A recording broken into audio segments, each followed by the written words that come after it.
I'm just admiring the backdrop for this video. Check that out. Nice clouds, huh? Yeah, I love that.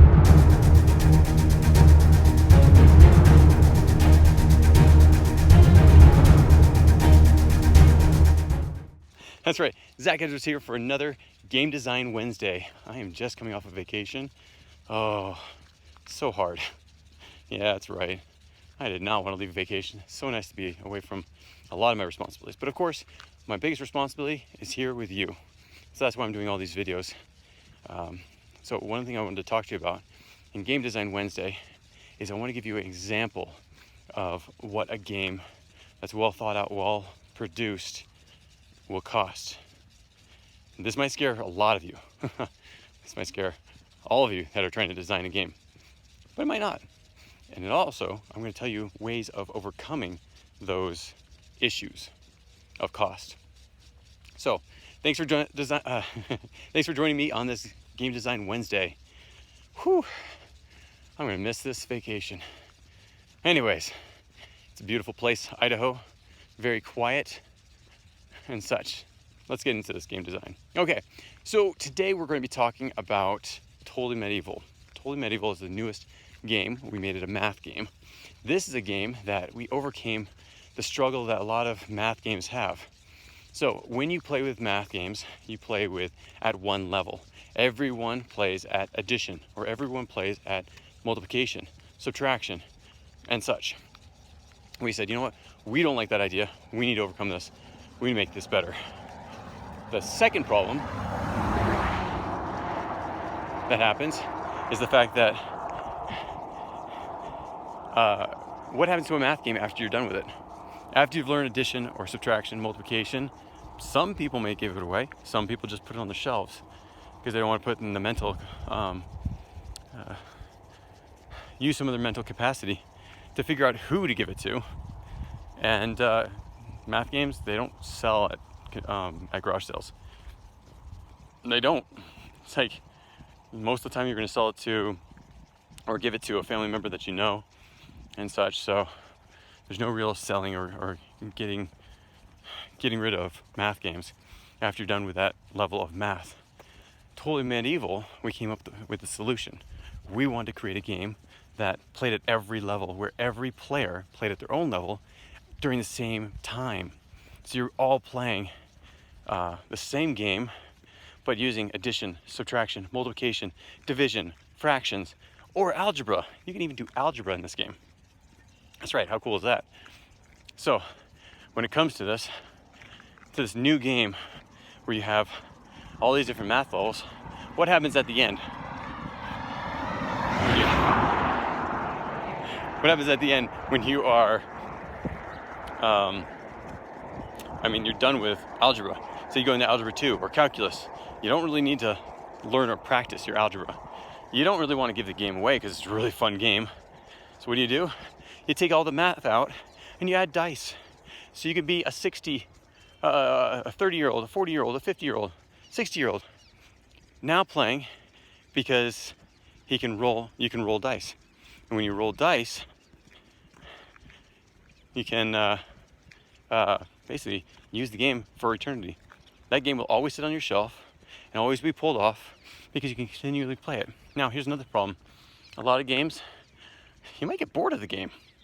Heck, most games, you can't play over and over and over again. Now, historical conquest, that's not an issue.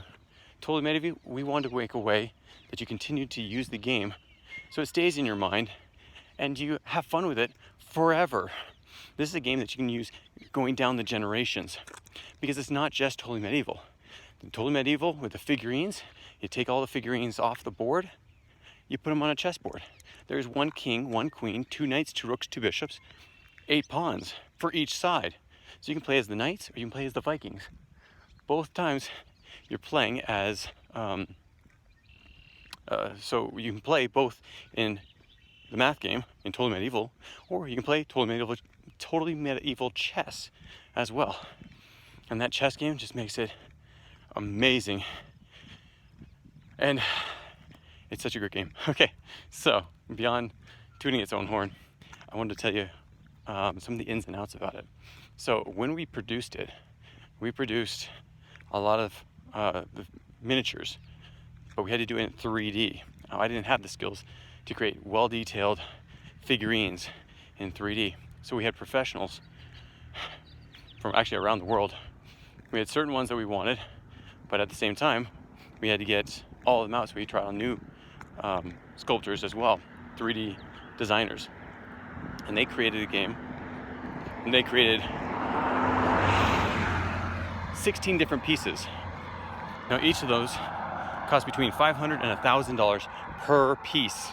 No, yeah. And they actually wanted to charge us $2,000 per, because we started off with the guys that created AC and DC figurines, the large ones.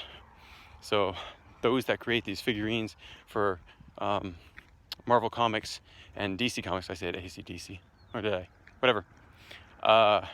We actually started using them, and then we found other ones as well that had just as high detail and such. And so we paid over 10 grand on all the illustrations and the sculptures, the 3D digital models of these people, and a few other things. And so that was 10 grand already in. Now, then we had to send it over to manufacturing. We took those pieces, sent it over to manufacturing, and we went through four different bids from different manufacturers. Let's see, there we go. Better, hey, there you go. 4 different printers. And so we finally found the right one who was supposed to give us in the right amount of time. And so they actually doubled their price while we were in a Kickstarter. They doubled the price and told us it might take a little bit longer than it would. That was during our Kickstarter. So we shut down our Kickstarter fundraiser. We found a new one and we popped it back up. So now we were able to produce the game at the same rate as that other company had given us and at a shorter amount of time. Now, truth be told, it is now taking, instead of 3 months, it's taken 6 months to get it. Plus, I'd actually say a 7th month because it was December of last year when we sent them the money. And it's the first week of July. What's happening? Okay, so 7 months. 7 months. I don't want to think about it anymore. Okay, so but it took 7 months. At the same time, the price tag to print all these was $25,000. Plus, that doesn't even count the shipping cost. Yeah, so we're paying $25,000 to print these figurines and these boxes for 1,000 copies of this game. 25,000 copies. That's $25 per box. Ooh, that's painful. If I'm selling them, I have to sell them basically for $79.99, which is what they are. Because if I sell them to a retailer, they want 50% off that. So basically say $80, it's now $40. So per box, they get $15. We have 1,000 boxes. It's $15,000 worth of revenue, which is not a good margin. But the thing is, now that the molds are made for each of these characters, every time I print them, they're about $15 per box. So they cut off about $10,000 because the molds were some of the most expensive parts of creating these figurines. So add those two together, $25,000 plus shipping, and I don't even know what that is yet. $25,000 plus another 10 grand on top of that, plus the odds and ends inside, give it another 3 to 5 grand to be put in there. If you have any comments or questions, add them to the comments below. Otherwise, we'll see you tomorrow actually. Take care, bye.